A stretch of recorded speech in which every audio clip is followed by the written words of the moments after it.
on no fancy restaurant. Girl, we straight fucking tonight. That's it. Okay, boom. We ain't going nowhere. We straight fucking. Girl, you better eat this bag of chips. Get you some glass of water, some juice, something after it's over with. But we straight fucking. That's what it sounds like. It's just like the female version. So like it might blow up in like Chicago or something. Cause you know R. Kelly, you know what I'm saying? Something like that. It's like an R. Kelly female type. Ooh, it's terrible. Okay, it's terrible. It's terrible. I love you, K. Michelle, but it's terrible. But so anyways, they show her on the episode.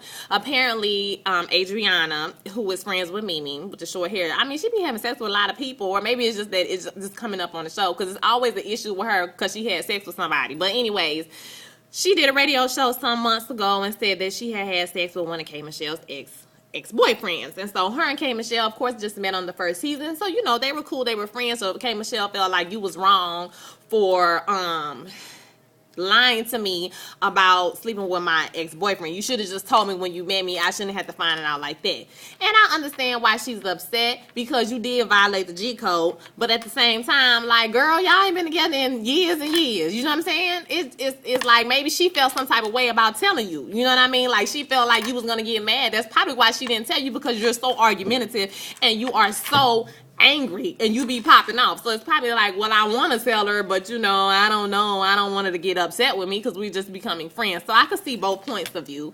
Oh my nose shiny. Nose shiny. But anyways, K. Michelle is K. Michelle. She's got that red hair. And, you know, them wigs, and, you know, whatnot. You know, so Erica asked if she could invite Rashida to the party, and she said absolutely not. So it looks like her and Rashida are going to be fighting before the season is over. Speaking of Rashida, they did not show her this episode either, unless I missed something.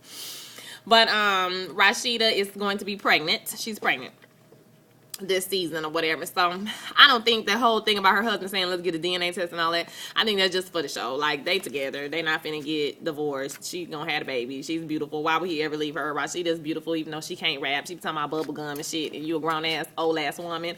I can't with you in the bubble gum and chewing on the bubble gum and make me wanna marry me and all that ghetto shit. I can't. But you know, she's pretty, and I do like some of her jewelry on Bossy.com. Shout out to Rashida. Okay.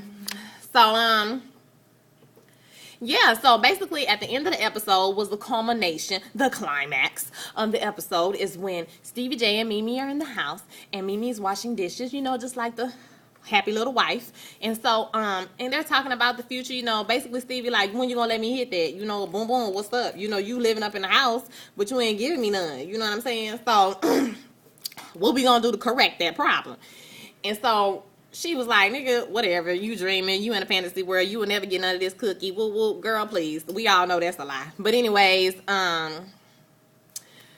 Jocelyn, honey, Miss Jocelyn just walked her ass up in the house, okay? She ain't even ring no doorbell. She ain't go coo on the little door knocker or nothing. Okay, she ain't say, hey there, I'm outside. She didn't say nothing. She just opened the door and walked in that mug and was like, yeah, hey Mimi, I see you got your little maid outfit on like usual. And she was like, Mimi was like, get this bitch out of here. You tell this bitch, I'm not, you take this bitch out, get this bitch out of my house. And Stevie J was like, yo, what's up? Stevie J is a bozo. Okay, this nigga's a bozo. That's the only thing I can think of to describe this fool ass nigga. He is a bozo. And I'm calling him a nigga because that's what he is. A nigga. Not a Negro, not an African American, none of that. He is a bozo ass, clown ass nigga. That's what he is.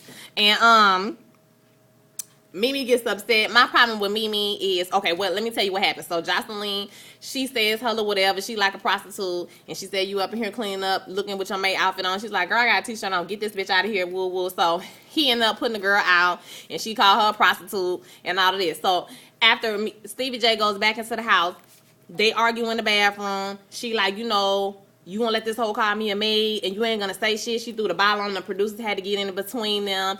And like... when he was leaving out the room, he said, clean up my room, Molly the maid. Clean up my room while I'm gone, Molly the maid. Let me tell you. Y'all know I'm mad because I'm clapping my hands. Let me tell you. If he would have told me Molly the Maid, I would have jumped on his ass, okay? And that would have been that. Okay? But this is my thing with Mimi. If you got a problem with Jocelyn talking to you stupid, then you need to take that up with Jocelyn. Because clearly, Stevie J ain't gonna do nothing. And you think somebody gonna come up into where I live and gonna call me Molly the Maid, and I'm gonna say, well, you let her call me Molly the Maid. Nah, bitch, I'm gonna say something to you right there. Right where you standing in the kitchen, in the living room with me. I'm gonna say something to you. I don't need no middleman to say, well, why you let him?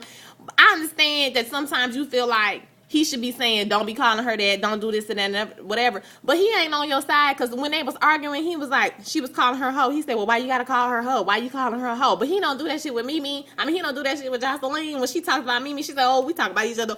Oh, we talk about each other. I call her name. She calls me a prostitute. She calls me this. She calls me that. So, you know, it's not a big deal. He ain't got nothing to say. And that's his baby's mother. But let Mimi call that girl a hoe or a prostitute. And he like, why you gotta call her that? Why you gotta say that? Nah, man. No. You know what? I'm not gonna call her that. I'm gonna tell her that in her face. Okay? The next time she say something stupid. So, Mimi, you a punk. I'm sorry. You need to man up, woman up, or whatever you gonna do. Okay? Because I can't with you in all of this going off on Stevie J after Stevie. I'm calling nigga Stevie, okay? Going off on Stevie J after he put Jocelyn out the house or they left out the house or whatever the case may be. It's just like, girl, if you got something to say, just go ahead and say it. This is Ratchet TV. This is the perfect platform for you to be ratchet and bust somebody's head with a bottle, okay? So do it. We can't all just bust people's heads. Quite a few people that I would probably like to bust in their head at some point or punch in their mouth or something like that. But I don't do that type of stuff because, you know, I live in the real world. You got to have a job. You can't just be going to jail, fighting charges and cases and stuff. You know, that's not like real life. That's reality TV. You feel me? So, like, if you have that opportunity, then you need to take the opportunity to bust somebody dead in their mouth when they need to get it. And let me tell you, honey, Miss Jocelyn, because I live for Jocelyn. But Miss Jocelyn, honey, she deserved to get punched in her mouth one good old time for messing around with people, man. It's just not, that's not okay. That's not cool. So, that's basically how the episode ended. I mean, it wasn't really anything fantastical, but it did give you a good premiere and a good, you know, idea of what's going to be going on throughout the season. It's only going to get worse. As far as I can tell, but it's like a train wreck. You just can't take your eyes off of it. It's like a wonderful fantasy. You know what I'm saying? It's like a dangerous, not a good word, fantastical nightmare. You know what I'm saying? It's like I would never do that, but I just have to see people who do that because I don't care what nobody say.